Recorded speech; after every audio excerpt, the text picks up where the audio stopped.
नारायण नारायण नारायण श्रीमन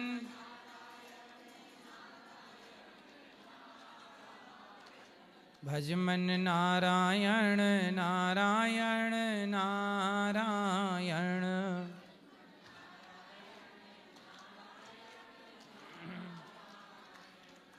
बोलिए गौरी गोपाल भगवान की। स्वागत है आपका आज की मंगलमयी प्रश्नोत्तरी में।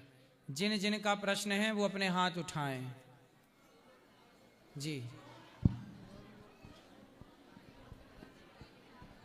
राधे राधे गुरुजी। जी मैं श्वेता चौहान हूँ और मैं एक कलाकार हूँ। हरियाणवी, पंजाबी, हिंदी म्यूज़िक वीडियोस में काम करती हूँ और उसके साथ साथ मैं एक राष्ट्रवादी संगठन से भी जुड़ी हुई हूँ जिसका नाम है सैल्यूट तिरंगा। उसकी मैं प्रदेश अध्यक्ष हूँ महिला मोर्चा की। बहुत सुंदर। तो मेरा प्रश्न आपसे ये था, जैसे मैंने आपके आज कथा सुनी, फर्स्ट टाइम सुनी, बहुत अच्छा लगा, उठने का मन ही नहीं किया, पूरी कथा सुनी मैंने, बहुत दिल खुश हुआ।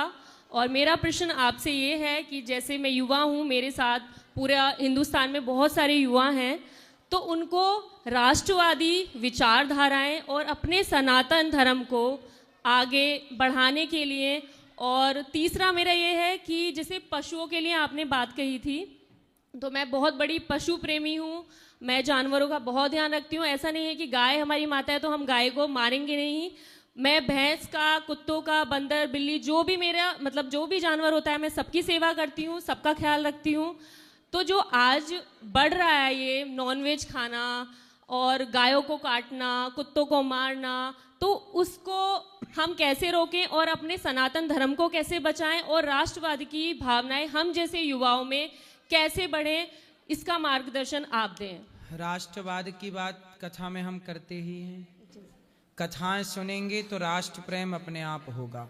आज ही कथा में हमने बताया बहुत सारी बातें जी कि राष्ट्रवाद क्या है, राष्ट्र प्रेम क्या है। जब आज का युवा ये जान लेगा कि सैटेलाइट के पहले भी हमारे ऋषि मुनि सूर्य और चंद्रमा की गति को जानते थे और उसी आधार पर कुंभ लगते थे। 12 साल में एक चक्कर जब बृहस्पति जी का पूरा होता है तो चक्कर एक जब पूरा होता तो कुंभ लगता। तो जब माइक्रोस्कोप नहीं था, सैटेलाइट नहीं थी, तब भी ऋषि मुनि हमारे जानते थे। तो जब आप ऋषि मुनियों के बारे में जानेंगे तब आपको राष्ट्र प्रेम होगा कि अरे ये तो हमारे यहाँ पहले से था। अब क्या है कि हम लोग राष्ट्र प्रेम की बातें करते हैं लेकिन अपने सनातन के ऋषि मुनियों को जानते नहीं है। सुश्रुत नाम के ऋषि हुए हैं। प्लास्टिक सर्जरी आज का सबसे श्रेष्ठ आविष्कार माना जाता है। वो प्लास्टिक सर्जरी सबसे पहले हमारे यहाँ सुश्रुत जी ने की थी। अब ये ऑन रिकॉर्ड है, लेकिन अब ये ना पढ़ोगे तो राष्ट्र प्रेम कैसे होगा। फिर तो मैकाले की शिक्षा पा के प्राप्त कर करके इंग्लैंड से प्यार होगा, इंग्लैंड की कल्चर, सभ्यता, संस्कृति से प्यार होगा। आजकल लोगों को लिविन से प्यार हो गया है, अश्लीलता से प्यार हो गया है, शराब से प्यार हो गया है। अब गाय से प्यार नहीं है, क्योंकि अपने सनातन को स्टडी नहीं की, जाना नहीं, पढ़ा नहीं, समझा नहीं। तो राष्ट्र प्रेम कहां से आएगा। कोई कह देने से थोड़ी राष्ट्र प्रेमी हो जाता जी मैं राष्ट्र प्रेमी हूं।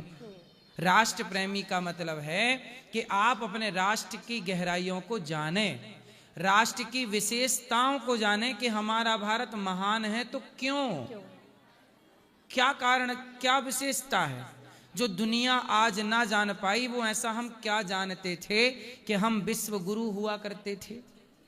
तो राष्ट्र प्रेम ऐसे आएगा जब अपने सनातन को जानोगे। दूसरा, जानवरों से प्रेम।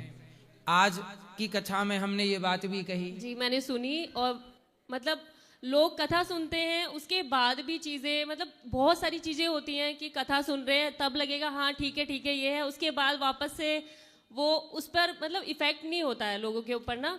नॉनवेज खाना छूट ही नहीं रहा है लोगों का, और जानवरों को प्रति मारना, ये सब चीज़ कुछ नहीं छूट रही है। तो वो चीज़ है, देखो ऐसा है, एक पत्थर लीजिए और एक हथौड़ा लीजिए और पत्थर पे हथौड़ा मारते रहिए, मारते रहिए। एक बार में नहीं टूटेगा, 2 बार में नहीं टूटेगा, 3 बार में नहीं टूटेगा, 50 बार में नहीं टूटेगा, 99 बार में नहीं टूटेगा, पर 100वीं बार में टूटेगा जरूर। ऐसे सत्संग करते रहिए। आप मांस खाइए और सत्संग करते रहिए, करते रहिए, करते रहिए। उस सत्संग से कभी ना कभी एक न एक दिन आपको आत्मग्लानि जरूर हो जाएगी कि मैं मांस खा के गलत कर रहा हूं। अपने आप मजबूर हो जाएंगे। हाँ, एक दिन नहीं, 2 दिन नहीं, 3 दिन नहीं, कब तक नहीं छोड़ोगे। इसलिए आप बस ये करिए कि सत्संग से जुड़े रहिए। आज के युवाओं को सत्संग समझ में आए ना आए, कथाएं समझ में आए ना आए, पर कथाएं सुननी जरूर चाहिए। आज के युवाओं को पता है बॉलीवुड ने इतना कचरा भर दिया है कि बॉलीवुड ने भड़का दिया, संतों के प्रति गलत गलत मूवियां बना दी जी। एक आश्रम नाम की मूवी बना दी बॉलीवुड ने। जो वो मूवी देखेगा, आज के युवा देखेंगे तो वो संतों से नफरत करने लग जाएंगे। वो मूवी का उद्देश्य ही है संतों के प्रति घृणा भर देना, क्योंकि संतों के प्रति घृणा भर जाएगी तो बच्चा बॉलीवुड की ओर जाएगा, और बॉलीवुड की जाएगा तो बॉलीवुड वाले कहेंगे कि दाने दाने में केसर कदम, फिर वो आपको गुटखा खवाएंगे। फिर मुझे जी पीने का शौक नहीं, पीता हूँ गम भुलाने को, फिर वो शराब पिलाएंगे। उनको तो अपनी शराबें बेचनी है। कहीं ना कहीं मतलब मुझे लगता है कि सनातन धर्म को पीछे किया जा रहा है कि किसी ना किसी तरीके से उसे पीछे करो और बाकी चीजों को आगे लाओ। बॉलीवुड का षड्यंत्र है कि सनातन को पीछे करो, संतों को गाली दो, संतों को बदनाम करो। और बॉलीवुड का सपोर्ट करती है मीडिया, कुछ पत्रकार। जैसा कि आज मैंने कहा कि कुछ पत्रकार क्या कहते हैं बॉलीवुड के लोगों को, सितारे। जी।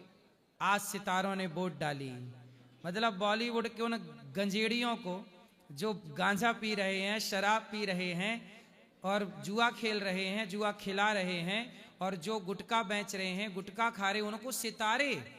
और जो संत समाज की सेवा कर रहे हैं, गुटखा ना खाने की, माँ बाप की सेवा करने की बात समझा सिखा रहे हैं, उन्हें ढोंगी पाखंडी कहते हैं कि ये तो ढोंगी हैं, तो पाखंडी हैं। ये दोगलापन जब तक इस देश में रहेगा तब तक सनातन मजबूत पूर्ण नहीं हो पाएगा। लेकिन आप जैसी युवा यदि हैं और जाग रहे हैं, तब विश्वास है कि इनका एजेंडा, कुछ बॉलीवुड का और कुछ पत्रकारिता का जो एजेंडा है सनातन को बदनाम करने का, इस समय वो सफल हो ना पाएंगे, क्योंकि अब युवा जाग गया है कि नहीं जी। सितारे असली संत ही होते हैं। सनातन के सितारे कौन हैं? संत हैं, जो सही रास्ता दिखा रहे हैं जी। कह रहे हैं कि शराब ना पियो, मांस ना खाओ, जुआ ना खेलो। ये कौन से सितारे होते हैं जो गुटखा बेच रहे हैं, दाने दाने में केसर कदम? ये कौन से सितारे होते हैं? जी। तो ये मीडिया के द्वारा बनाए गए सितारे हैं। ये मीडिया बनाती है इनको सितारे, जी। फिर इन्हीं से अपने गुटके का ऐड करवा लेते हैं। ऐसे ही चल रहा है, चोर चोर मौसेरे भाई। ठीक है, धन्यवाद गुरुजी। जी।